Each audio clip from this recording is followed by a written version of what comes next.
how do you ensure that your legacy is preserved and your asset gets to the people that you want them to get to? In terms of your dependents, one of the very important tools that you can use is called trust.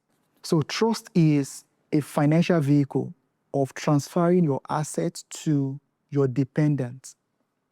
There are different kinds of trust. We have living trusts, education trusts, revocable trusts, non-revocable, and so on and so forth. Let me focus right now on education trust. So it is the way that you prepare for the education of your kids in advance.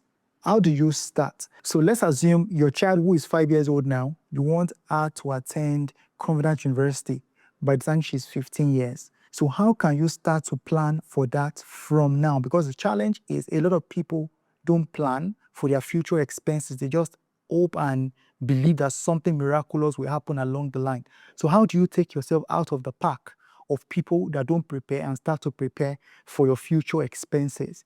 5 years, 15 years, you have 10 years to plan. If you want to use education trust, you just approach a trustee. There are people called trustee, and you are the grantor. Your child in this case is the beneficiary. These are the three parties to a trust: beneficiary, trustee, and grantor. You open an account with them. In the initiation of that contract, they will draw up what is called a trust deed. In that deed, you will state every desire that you have, how you want that to run. For instance, this is the way I designed my own. I listed my kids as the beneficiary, 1, 2, 3, and I gave them percentages, 3.3%, that's 3.3%, that's 3.3%, that's 3.3%. They told me the amount I'm supposed to be paying on a monthly basis based on the amount I'm saving towards. I would take you through that later. So from that trust deed, I've said the trust should send them to school for BSc, Masters, and if they want to do PhD as well. When the trust has successfully paid for all of this, whatever balance is left in that account, they should share it amongst 3 of them in these percentages, and then the trust would wind off, meaning it closes up. That is the end of the deal. Another person designed his own trust this way. He listed 2 of his children. Those are the 2 kids that he has. 2 of them, send them to school, Masters, PhD, whatever level of education they want to get to. When they are done with school, give them 5 years that they are not going to pay anything. But after 5 years, they need to start paying back the amount that they've used to go to school from that trust. So if this is John spent a total of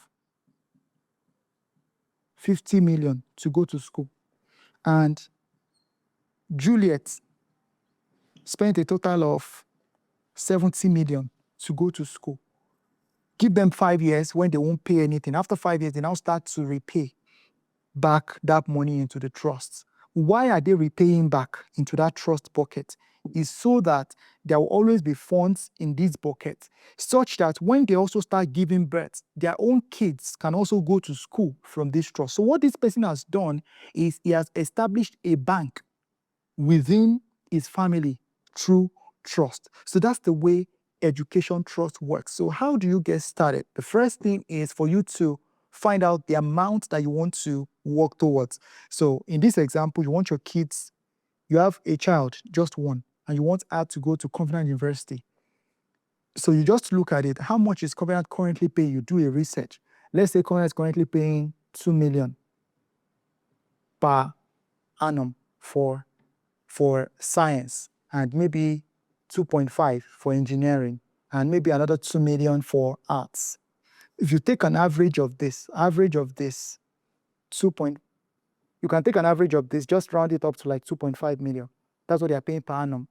In 4 years, because it's a 4-year course or 5-year course, times 4, that's 10 million naira.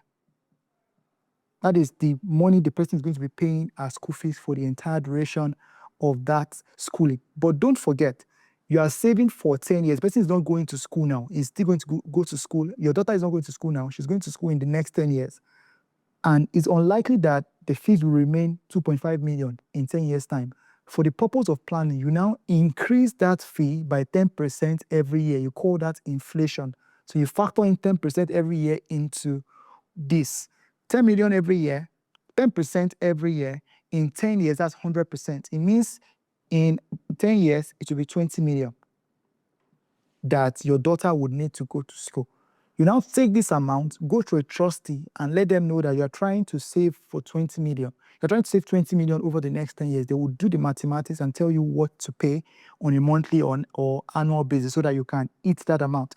The good thing is, as you are contributing funds into your trust bucket, the money is not just left dormant. The money is invested into low-risk assets. Low-risk assets like mutual funds,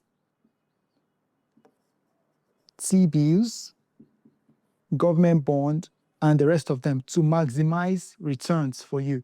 So in a way, you are saving and investing for your future at the same time, because you can't say that you are fully ready for retirement if you have not made provision for your bulk expenses of the future. Makes sense to you? Execute it, and I will see you in the next video.